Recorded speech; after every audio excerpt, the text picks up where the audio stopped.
आज हम इस कंपनी का विश्लेषण करने वाले हैं जो अपने क्षेत्र का एक मजबूत खिलाड़ी रहा है। इस वीडियो में मैं आपको वे सभी अहम बातें बताऊंगा जिन्हें लोग अक्सर नजरअंदाज कर देते हैं, लेकिन वही आपके शेयर के भविष्य के रिटर्न तय करती हैं। इसलिए इस वीडियो को ध्यान से समझना, बिना स्किप किए, क्योंकि हर सेकंड में एक नया संकेत छिपा है। मैं आपसे वादा करता हूं, आपके ये 7 से 8 मिनट बेकार नहीं जाने दूंगा। यह कंपनी की प्रोफाइल है जिसमें कंपनी की मार्केट कैप वैल्यू और अन्य चीजों को दर्शाया गया है। कंपनी के स्टॉक की वैल्यू में होने वाले बदलाव को ग्राफ के माध्यम से देख सकते हैं और इससे अंदाजा लगाया जा सकता है कि कंपनी के स्टॉक वैल्यू में कितना फेरफार हुआ है। अब यहां पर कंपनी ने पिछले 1 साल में, पिछले 5 सालों में और शुरुआत से अभी तक कितना रिटर्न्स दिया है वह दर्शाया गया है।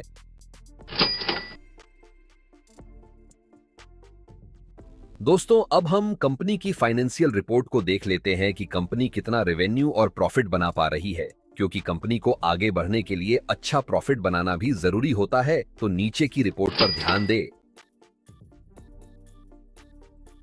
नीचे कंपनी की ईपीएस यानी अर्निंग्स पर शेयर की रिपोर्ट दी गई है, जो कि अगर लगातार बढ़ रही है तो अच्छा माना जाता है, तो इसका अवलोकन करें। नीचे कंपनी की डीपीएस यानी डिविडेंड पे आउट रेशियो को दर्शाया गया है।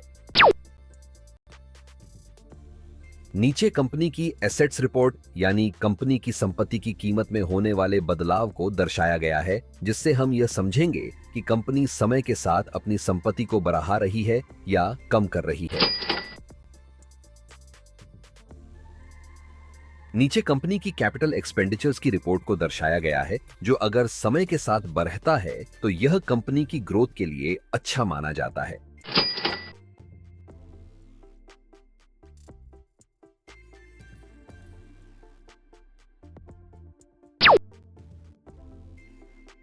नीचे कंपनी के द्वारा दिए गए पिछले 5 डिविडेंड की रिपोर्ट्स का अवलोकन करें और जानें कि कंपनी डिविडेंड के मामले में कैसी रही हुई है। अब हम कंपनी पर रहे हुए उधार या कर्ज को देखेंगे, जो कि नीचे दर्शाया गया है। अगर यह समय के साथ कम हो रहा है तो अच्छा माना जा सकता है, पर अगर लगातार बढ़ रहा है तो वह अच्छा संकेत नहीं माना जाता। नीचे कंपनी के पास रहे हुए स्टॉक की मात्रा को देखा जा सकते हैं और उसके साथ साथ यह भी देखना जरूरी है कि कहीं कंपनी ने अपने स्टॉक को गिरवी तो नहीं रखा हुआ। अगर रखा भी है तो कितनी मात्रा में रखा गया है। कंपनी में म्यूचुअल फंड्स के द्वारा की गई होल्डिंग को नीचे दर्शाया गया है। कंपनी में अदर डोमेस्टिक इंस्टीट्यूशंस के द्वारा की गई होल्डिंग को नीचे दर्शाया गया है। कंपनी में फॉरेन इंस्टीट्यूशंस के द्वारा की गई होल्डिंग को नीचे दर्शाया गया है। कंपनी में रिटेल और अन्य के द्वारा की गई होल्डिंग को नीचे दर्शाया गया है। पिछली रिपोर्ट्स के अनुसार कंपनी में बड़े इन्वेस्टर्स कितनी मात्रा में रहे हुए हैं, उसके हिसाब से यहां हम रेटिंग देंगे। क्योंकि अगर कंपनी में ज्यादा मात्रा में बड़े इन्वेस्टर्स रहे हुए हैं तो वह एक अच्छा संकेत माना जाता है, और अगर न के बराबर ही रहे हुए हैं तो वह एक अच्छा संकेत नहीं माना जाता। कंपनी में कुछ पॉपुलर प्लेटफॉर्म के द्वारा बताए गए रिस्क को नीचे दर्शाया गया है। कंपनी में निवेश करने के कुछ ऐसे कारण जो कंपनी के स्टॉक की वैल्यू को तेजी से ऊपर ले जाने में मददरूप हो सकते हैं।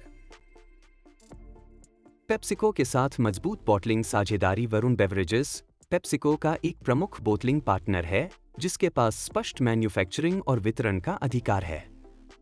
यह साझेदारी कंपनी को बाजार में एक स्थिर पहचान और प्रतिस्पर्धात्मक लाभ देती है। तेज आंतरिक और अंतर्राष्ट्रीय विस्तार। कंपनी ने दक्षिण अफ्रीका, बेवको, तंजानिया, घाना समेत कई देशों में सफल अधिग्रहण किए हैं और गतिविधियों का विस्तार किया है। आर्थिक प्रदर्शन में लगातार वृद्धि। 5 वर्षीय केगा राजस्व 22-33%, शुद्ध मुनाफा 41% या उससे भी अधिक। दृढ़ वितरण और उत्पादन नेटवर्क भारत में 27 राज्यों और 7 केंद्र शासित प्रदेशों में फैली विशाल उत्पादन प्रणाली और वितरण नेटवर्क मौजूद है, जिसमें हजारों डिस्ट्रीब्यूटर्स, लाखों आउटलेट्स और विशाल लॉजिस्टिक सिस्टम शामिल है। ऑपरेशनल दक्षता और लाभप्रदता 2025 की पहली तिमाही में राजस्व में गिरावट के बावजूद पैट में 5% की सालाना वृद्धि 1,325.49 करोड़ तक दर्ज की गई, जो बेहतर मार्जिन और कुशल संचालन को दर्शाता है। अब हम कंपनी में निवेश करने के कुछ नुकसान और रिस्क को देखते हैं।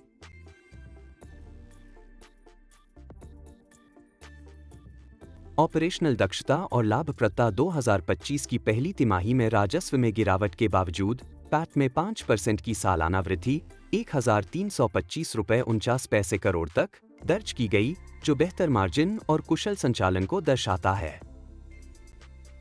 पर्यावरण और उपभोक्ता स्वाद के बदलते रुझान बाजार में बढ़ती सेहतमुखी प्रवृत्ति एवं संरक्षक वाले पेय पदार्थों की ओर झुकाव से पारंपरिक कार्बोनेटेड पेय पदार्थों की मांग पर असर हो सकता है।